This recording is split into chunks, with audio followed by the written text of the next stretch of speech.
NEET தேர்வு முறைகேடு தொடர்பான விசாரணை ஜூலை 11ஆம் தேதிக்கு ஒத்திவைக்கப்பட்டிருக்கிறது.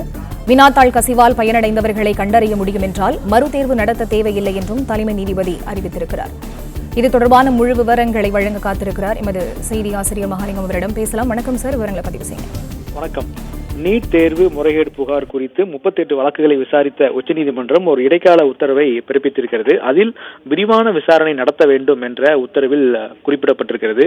குறிப்பாக இந்த மறுதேர்வு கோரி நீதிமன்றத்தை நாடியவர்கள் அந்த மறுதேர்வுக்கான காரணங்கள் என்ன என்பது குறித்து 10 பக்கங்களுக்கு மிகாமல் பிரமாண பத்திரம் தாக்கல் செய்ய வேண்டும் என்ற ஒரு உத்தரவையும் பிறப்பித்திருக்கிறார்கள். அதே போல இந்த நீட் தேர்வு சம்பந்தமான விசாரணை அறிக்கையை விரிவாக நடத்தி வரும் 10ஆம் தேதிக்குள் அறிக்கையை தாக்கல் செய்ய வேண்டும் என்று சிபிஐ மற்றும் மத்திய தேர்வு வாரியம் மேலும் மத்திய அரசு ஆகியவற்றுக்கும் நீதிமன்றம் உத்தரவிட்டிருக்கிறது. இதில் 2 முக்கிய விஷயங்களையும் குறிப்பிட்டு சொல்லியிருக்கிறார்கள். ஏனென்றால் இந்த வினாத்தாள் கசிவு குறித்து சிபிஐ வழக்கு பதிவு செய்து விசாரித்து வருவதை பாராட்டுகிறோம். ஆனால் பீகாரில் மட்டும் விசாரணை நடத்துவதை தாண்டி விரிவான விசாரணை நடத்தப்பட வேண்டும் என்று நீதிமன்றம் இடைக்கால உத்தரவில் தெரிவித்திருக்கிறது. அதேபோல் 23 லட்சம் மாணவர்கள் எழுதிய தேர்வை மீண்டும் எழுத நியாயமான காரணங்கள் தேவை என்ற ஒரு விஷயத்தையும் சொல்லியிருக்கிறார்கள். குறிப்பாக வினாத்தாள் கசிவு நடந்தது உறுதியாக இருக்கும் சூழ்நிலையில் வினாத்தாள் கசிவு எங்கு நடந்தது, எப்படி நடந்தது, யாரால் நடந்தது, எங்கெல்லாம் கசிவிடப்பட்ட வினாத்தாள் பரவி இருக்கிறது ஆகியவை குறித்து விசாரணை நடத்த வேண்டும்.